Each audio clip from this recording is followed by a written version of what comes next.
Hello, hello, hello, hello. Hello, everybody out there. Hello, beautiful people. And hello to you who are going to be watching the replay.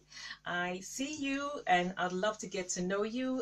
My name is Anastasia McDonald and welcome to the Real Daddy God Show. Over here, we are learning about Daddy G, that's Daddy God, and we're learning about ourselves. We're learning to align ourselves to his plans, his wishes, his desire. He wants us to be free. He wants us to enjoy him. He wants to enjoy his children. However, life does happen. Things do happen to us. And so it's his desire that we learn to gain freedom. And today I have my wonderful my guest and co-host, Queen Patty, the famous Queen Patty. You remember her? This lady, she is amazing. She is beautiful. She's beautiful. Did you see that? Thank you. So guys, we're still struggling with our life, but you know what? This show always go on. That's right. Yeah, so anyway, so today we're going to be continuing what I started last week, the reference point series, and it's all about my story, your story, and then hopelessness to freedom. Hi. Hello, Linda. Hello. Oh, hello, Fola. How are you? So today is all about what do you call a reference point, okay? My story and your story. So what are we talking about? Okay, so in life we have people, places, events that shape who we are, what we believe, and how we live our lives. So basically how we relate with ourselves and how we relate with the world. And sometimes because of what happens at what I'm going to mention, the reference point in our lives, we can be very toxic in our environment. So we are always operating from a place which is damaging, but the thing is that we're not aware.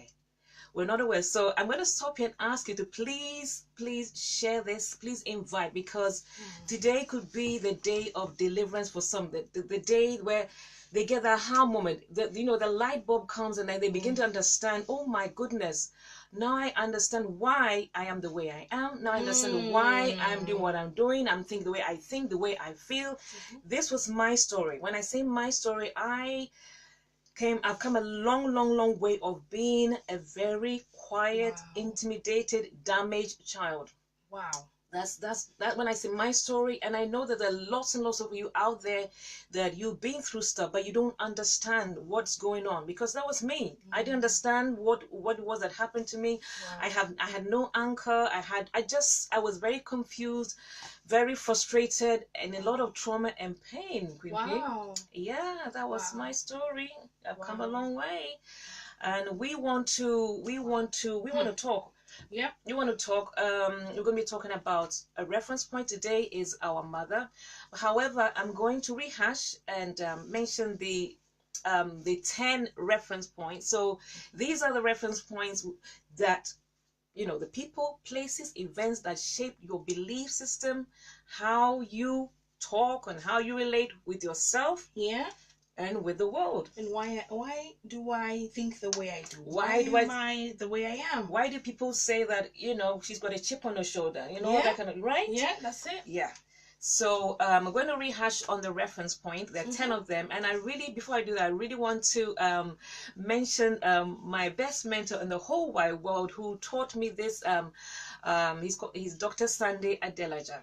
He did a teaching on your confidence depends on your reference point, and he took us to 10 of these reference points. I beg your pardon, and it was then that things began to make sense, Queen. Wow. Yeah. Wow. Things began to make sense, and I began to understand all the things that happened to me were based on these reference points. Wow. Yeah. So these 10 points are the keys to confidence, to understanding oneself, and to just understanding where you're coming from, why you are the way you are. And that's a question I'm sure everybody asks themselves at some point in their life. Wow. Do you ask yourself why I am the way that I am? Do you keep on getting comments of what is wrong with you, what is wrong with her? you know. Yep. We're going to mention the 10 reference points, which I mentioned last week in the introduction, which is number 1, our mother.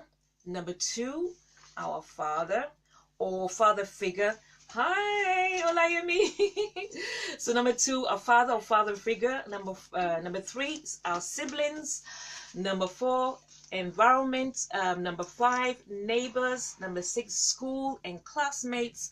Number 7, God. Number 8, education. Number 9, job. And number 10, society. So these are the 10 reference points that when you trace and go back to, you realize that you're not just the way you are. Right.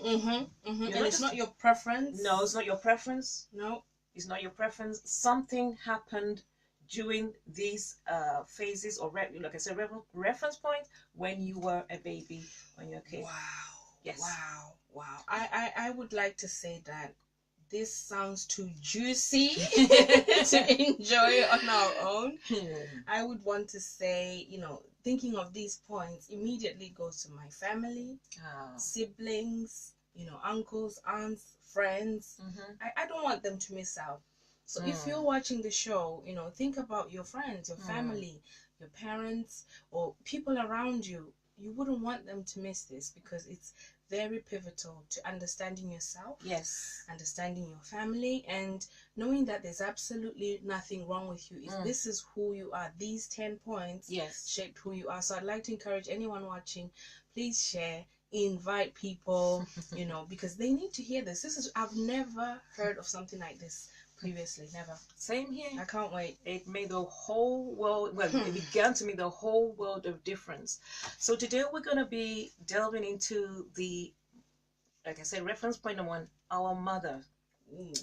Our mother's Queen P. We tend to forget that,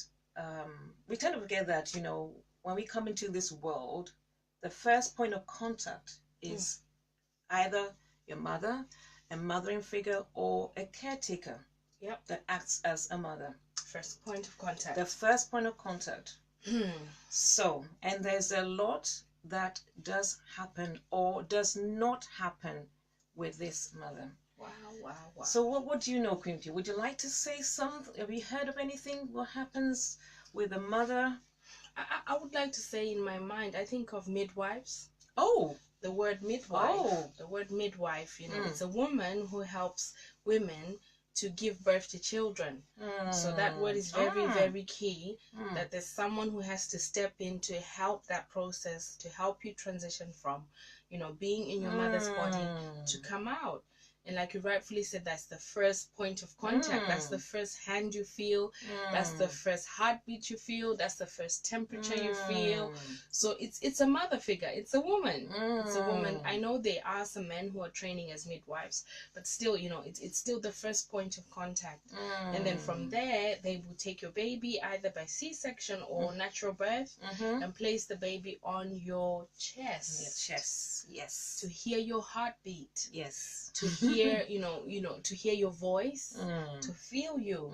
So that's how babies are welcomed in this world. And I had the privilege of my first and second daughter. They were born, differently. So I had natural birth and then section, and both experiences were unique. And both experiences had their own challenges and blessings. But I'm going back there. So I want to encourage anyone listening, go back there. Go back there. If you know your story, how you were born or what happened, and also look into if you have children or family. So that's what's kicking in my mind right now. First point of contact. Wow, I'd even forgotten about midwives, actually. I've forgotten about midwives, that actually they are the first point of, contact before the mother. It just escaped my mind. Hello, hola, hello everybody. Thank you for joining us live today. We're going under the hood and we're looking at the mothering figure and how mothers have either empowered us or disempowered us. And it's not intentionally. So today we're not pointing figures at our mothers, are we? No, we're not. No, we're just trying to understand where we are coming from. So we're looking back. We're tracing our steps backwards, and we're trying to understand what it is that happened there with a mother figure, or the, you know, the mother is a caregiver, and then we can begin to own our true identity and move forward. Yes, because the lack of it. Like that. Yes, because so let me share briefly my story. Some of you may know it. I haven't necessarily gone into details, but when my mother became pregnant, and so both my mom and dad decided that they would abort me. Ooh, yes. So that was my first experience.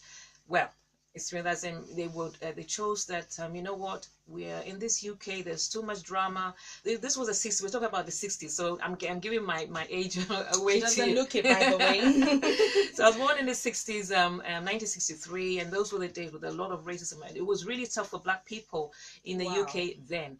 And so my dad was a student who would come, you know, to study here. And anyway, so they both decided that, you know, we need to get rid of this baby, we can't cope and all that. So so they paid to have me aborted. But you see, this God, whom I call Daddy God, had a plan, and it didn't happen. So I came into the world, but you know what, I grew up being a very, very, very shy, intimidated. You talk about all the complexes. Oh dear. That's my story. Because for whatever reasons at the time, my parents gave me over to white nannies. So I didn't spend much time in the hands of my mom. So as a baby? Yes, as a baby. And then I ended up in a white foster home. Uh-oh. Yes. Uh-oh.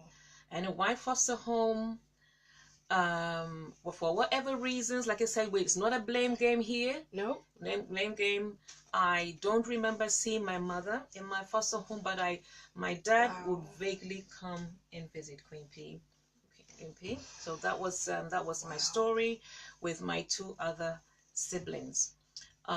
So I was there until the age of between 8 and 9, when my parents had split. My mom had returned to Ghana. We were still in the foster home, and as best as I can remember, one day we found ourselves on a plane, and it was like we were going to Ghana to join our mom. So this mother figure that you didn't have much memory of as a toddler, as a child, and then you all of a sudden, when you were about 9 or 10, you then hear of this word and this person who is mother, who has not been too present. There's been mention of her, but not her presence. And you're going to actually meet her and spend time with her. How was that like for you when you thought of the word mother and you were anticipating you're going to see her? What were your expectations there? Well, you know, as a child, you don't know anything really. You're on a plane, and you find yourself in this foreign country. That alone was so intimidating. And you know, growing up in the UK, my foster mother is the one I saw as my mother. Wow. Yeah. Wow. She was the one I saw. Wow. She was the one who was. If you needed anything. Yeah, she was my mother. She was my mother, even though she was white, and because she practically raised me, you know. So I didn't have any memory of, you know, of my real mother. But with this going on, I didn't realize that there was a lot of damaging that was beginning to happen in my mind, in my behavior, in my mindset. Okay, so if you're watching, Queen Patty's children are knocking on the door, so there's going to be a bit of unsettlement. All right, so please bear with us, please. Bear with us, okay? So we're going to, I beg pardon. So please give us a few seconds. Please bear with us, and we'll catch up with you. So bear with us, okay? Okay, so the show carries on. Yes, it's quite restricted in here, so please bear with us. Yeah, there's no part of the mothering. All right. Okay. So in my childhood, my mother my real mother was, I didn't know her. I don't even, at that time, I don't remember having any facial memory or interactions with her apart from my dad that used to come and visit. All right. So now here I am at the age of 9, now in Ghana for the first time. And seeing her first, I remember we got to the airport, she was there, and it was a very weird and strange experience to see this woman that, you know, that claimed to be my mother. In fact, it was very intimidating, very frightening, because remember, I have grown up with white nannies and eventually my foster mother. But little did I know that a lot of damage had already begun in my mind. So I want to stop and ask you that when you think about your mother, what comes to your mind? Do you have good feelings or do you have bad feelings? Does the name mother make you flinch? Does it cause some negativity within you? Does it stir anger within you? Or do you have no memory at all? What are the feelings that are coming to you? And have you been able to understand those feelings that come to you anytime you mention your mom? So for example, one of the things that I discovered now living with my mom and you, I felt I could not connect with her emotionally, even though she was my mother. So when we're talking about now, we're in Ghana, you know, by this time she's a single mother. I couldn't connect with her emotionally because she didn't connect with me emotionally. And apart from those, for whatever had happened between her and my dad, looking back, I realized that she was very embittered. She was frustrated. I don't think she was looking at the prospect at the time of us coming to join her. And you know, I want to be real, because you see, one thing I don't like about the church is that we tend to hush, we tend to sweep things under the carpet, and we tend to spiritualize things, and we tend to put a smile on our faces and pretend that everything is okay. Everybody's got something they're dealing with, so I'm going to be open and hope that this will bring healing to somebody, will bring, you know, understanding. So at the time, yes, I was saying my mom, I didn't really connect with her emotionally. My mom didn't connect with me emotionally. Like I said, at the time, I believe that it was a lot emotionally for her to now be looking after three children, because there were three of us at the time, as a single mother. Children have just come from the UK, and you know, her finances were not in a good order at the time as well. So and then there was the aspect of the culture. So I was having to deal, which is, you know, one of the reference points. So I was having to deal with all the new sights and sounds and everything, the language, and it was just too much. It was very, very intimidating. So here I was looking for my real mother, the white mother. She's no more around me. There's no dad. The dad that used to come once in a while, he's not around. I mean, in a place that they speak a foreign language, everything is so strange. The weather is hot. It's just totally different. So this began to inform, I didn't know, began to inform and tell me that I cannot trust my environment. My environment is intimidated. So, you know, I did mention that reference point number 4 is your environment. Okay, so I just want to fast forward to last year, no, sorry, 2017, when Dr. Sana Adelaja began to teach on this reference point. And like I said, things began to be clear for me. So I discovered that when it comes to the mothering wound, so I went through a mothering wound, and there are 2 types of mother wounds. You've got the type A and the type B. the type A mother wound and the type B. And when I talk about these things, once again, I want to make it clear that we're not pointing fingers at anybody, any mother. We're not saying that you're a bad mother. We just want you to know. I just want you to know that this is what it is, or this is what could be in your life. So with a type A injury or wound is where the mother does not give the child the necessary love, affection, support, interpersonal reaction with the child. So that is withheld from the child, and this is where this type A wound sets in with the child, and they begin to develop a false sense. They don't know who they are. And so when I look back, I now understand why I grew up with a lot of insecurities, a lot of low self-esteem, all the esteem issues that were happening in my life. I now understand it because my mom, I didn't get that that interaction with my mom, my real mom, the affection, the warmth, the cuddling, the affirmation, and I understood. Sorry, I'm having to hold my studio light here, so please bear with me today. It's one of those days, but you know, like I always say, the show must go on. I discovered that and I learned that with a type A wound, you, the child, you begin to take on the identity of your mother, and you learn to suppress your identity. You suppress yours and you take on your mother's. So if she has an unhealthy, self-image, that is what you're going to take on. You forget yours. So every child is born with their unique self,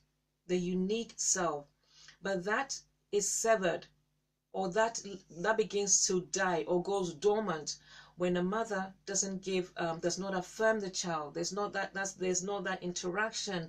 There's that cuddling, providing a safe environment for the child to go through the different development stages. If that is taken away, then the child begins to be fearful of their environment. They don't understand themselves. They develop a poor self-image of themselves, because that is what is being reflected on the child. And this has been my story. This has been my story. So this is the type A wound. The type A wound is when the mother neglects the child, withholds the love, the affection, or it can happen when a mother is very busy. So it's not even about when maybe your mother is a career woman, and all her mind is on her career, building her career, and maybe she leaves you with the maidservant. So the maidservant is the one that raises you. You get what I mean? And this happens a lot in Africa. This happens a lot. So or even in the UK, you may find yourself most of the time, maybe from childhood, you're in a private school, you're away from home, and it's the school that is raising you. So that's one. So another one can be where maybe the child is in an incubator for a very long time because the child is sick. So they don't get that. The child doesn't get that normal interaction with the mother. So there are different instances where the type A wound does happen. So what I want to share with you, for those of you who are watching me today, and those of you who are watching the replay, please, I beg your pardon because my tongue is getting tight. So what I want to share with you is that if you feeling any type of way, I don't understand myself, you feel like I am a nobody, you have these negative things about yourself, you can't seem to understand who you are, is most probably going back to the mother figure, the person who raised you. So for example, you've got children who are raised by a very, like I say, wicked stepmother. And I witnessed this a lot in Ghana, where the children were severely abused. And we're talking, even this abuse I'm talking, this is called the type B wound. you know, where for whatever reasons the mother cannot raise a child, and the child is maybe taken to an auntie, or is a stepmother, or another mothering figure. You know, the child begins to develop all these complexes, and this was my story, and there's a lot of you out there, your story as well. And I just want you to begin to trace your steps back to who was the person who raised you, who was your caregiver, who was your maternal caregiver. Was it your mother? Was it your grandmother? Was it an aunt figure, an auntie figure? Some, you know, yeah, who was it, and what happened there? What did they do? What was the environment like? Was it warm? Was it loving? Was it empowering? Were you affirmed, or were you treated like nothing? What was it that happened in that environment? And that will tell you why you think the way you think, why you behave the way you behave, or why you have certain feelings, why you may have adverse feelings to the name mother or mothering figure, or you may have warm feelings, you know, to the name mother. Now, I'm going to share something that I've never shared before. I remember my mom passed away. My mom passed away last year. We did develop a stronger relationship later on in life, you know, because she'd gone through the stages of life and she began to mature, and so things were much better. But I realized that, you know, my mom would, you know, she would give me her photo and she would say to me, oh, can you put this photo, yeah, I mean, can you put this photo, you know, in your room or your living room, and keep it there? And I would get the photo and I'll just put it down. I mean, I didn't even think about it, you know. But later on reflection, I realized that the reason why I was not putting her photo up before me is because of my reference point, that I was not in front of her. She didn't mirror me. She didn't mirror me as somebody who was important. She was not in my life. So subconsciously, even though she'll give me the photo, I will put the photo down. It's only when she passed away that I've just put it down, you know, because sometimes the place gets cluttered with all these things when I'm doing the Real Daddy God show. But it was only when she passed away that her image began to mean so much more. And even the more reason why I got this tattoo. And the tattoo, my mom's name is Lily, and so the tattoo I have here are flowers of a lily, you know, so I put that on my skin to feel so close to her. So I hope I'm making sense. I know I probably may not be coherent going from one point to another, but essentially what I want to say to you, we can experience wounds, type A and type B. So the type A, if I rehash, is when your mother or mothering figure or caregiver does not give you the necessary love, the warmth, the affection, not feeding you in a loving way, holding you in a loving way, giving you the space to be able to grow and develop a healthy self-esteem. When that is not there, you would encounter the type A wound. And then the type B wound is where you are dealt with bad things, which is abuse, whether it be emotional, whether it be sexual, whether it be physical. Yeah, so that's where the type B abuse happens. And unfortunately, we hear more and more of these cases where there's a lot of abuse happening into children. So this is not going, I don't want to be long. I just wanted to bring this to your attention so that maybe be able to identify. Maybe you know a friend, maybe you know a colleague, or you know you have a sister, anybody that you maybe can share this and help them to trace their steps back to this reference point number one. Because our reference point is, there is a person or the place or the event that shapes our beliefs, shapes, gives us experiences,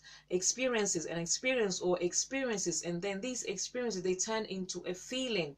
And that's why I asked the question that when you hear the word mother, what feeling comes to you? Is it like disgust? Is it like you flinch inside? Is it like, do you clench your fist, I want to hit, I want to hit, so yeah, this is it really in a nutshell. Unfortunately, Queen Patty was supposed to be with us, was supposed to talk further. The children have drawn away. So I do hope that this has been helpful to raise the awareness about what has happened in our childhood, and then how we can move forward. So for me personally, me moving from hopelessness to freedom is the fact that I now know I can put things together. Because you see, there's a lot of my story that my mom didn't tell me. So I've had to add 1 + 1 + 1 plus, so to piece the puzzles and put them together and realize, oh my gosh, so this is what happened. Right, okay, so no wonder. So I'm not crazy. It's not that I'm not normal. Something happened way back in my childhood that caused me to believe a certain way, to behave a certain way, to feel a certain way. But now that I know the truth, now that I'm a child of God, now I can go back to the greatest caregiver. God is mother and father. He's not just he's all in one. He's all encompassing. So now I can go back to him, and the love and the support and everything that I didn't get in my mom, I can go back, look into his word, and he tells me that I am fearfully and wonderfully made, and I can stand upon these words and I've continued to affirm myself. And what I forgot to mention is that we can also go and seek counseling. This God has because he knows that these things are going to happen, so he's put into certain people the gift and the desire and the skill and the knowledge. So we've got psychologists, we've got what do you call this, so how do you call them again? Psychologists. What's the other one? Psychiatrists and counselors, that we can seek their professional help so that they can help us through healing and recovery. And another thing I forgot to mention was that when we go through these traumas, we go through them because we haven't got somebody to sit with us and explain exactly what happened. So when you go through this painful thing and there's nobody to help you process that, this is what has happened, this is what was there, this was the person that will have, all this, when it's not processed, that's when we get what we call trauma. We go trauma and we repress our true self, and we take on another identity, which is the false self. So out of the false self, you realize that you develop all kinds of complexes, you develop all kinds of addictions, whether it be you being addicted to your work, you're addicted to shopping, you're addicted to food, you're addicted to sex, you're addicted to unhealthy behavior, all manner of, in fact, most of the addictions you see out there result to result to these type A or type B wounds. And if you're looking for further information to study more, there's the psychologist called Susan Austin. She has a book called Courage to Be Real, and I would strongly encourage you to get it, read it. It's been very helpful for me, and I've done other research, but this is the woman that I do remember. Her name is Dr. Susan Austin. Austin. She's a psychologist, and she talks a lot about the type A and the type B wound, and how you can reclaim your inner child and be what Daddy God has recorded you to be. So I do hope this has been helpful. I don't want it to be long. I just want it to be short, and I do hope it's been helpful. I'm sorry that Queen Bee has had to leave. We were going to talk a lot much more, and we were going to go deeper, but unfortunately the children have been crying, so she's had to leave. So I just want to thank you so much for all of you who joined me today on the Real Daddy God Show. The topic is the mother figure. We're looking at two types of wound, the type A and type B. Type A seems to be the most damaging, and next week we are going to be looking at the father figure. So the father or father figure, or whoever came into your life as a father. We're going to look at what happens to you when this reference point is either doing or not doing in your life, and how that plays out on you, with yourself and with the world, and how this reference point, the father figure can be damaging you and your relationship today. So your environment could be very toxic as a result of what your dad or father figure did give you or did not give you.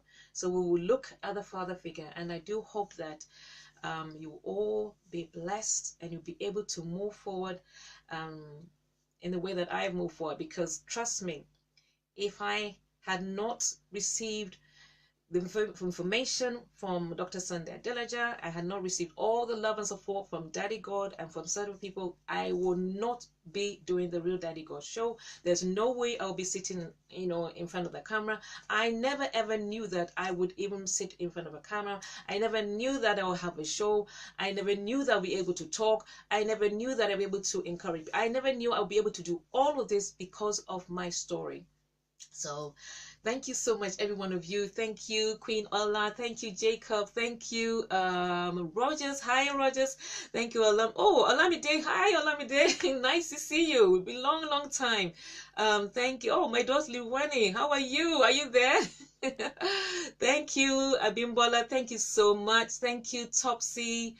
Thank you, Grace and Olayemi. Thank you. And Olayemi, we'll get together very soon. Don't you worry. We'll get together very soon. Thank you, Mesonge. And who else is there? Chioma, Dorothy.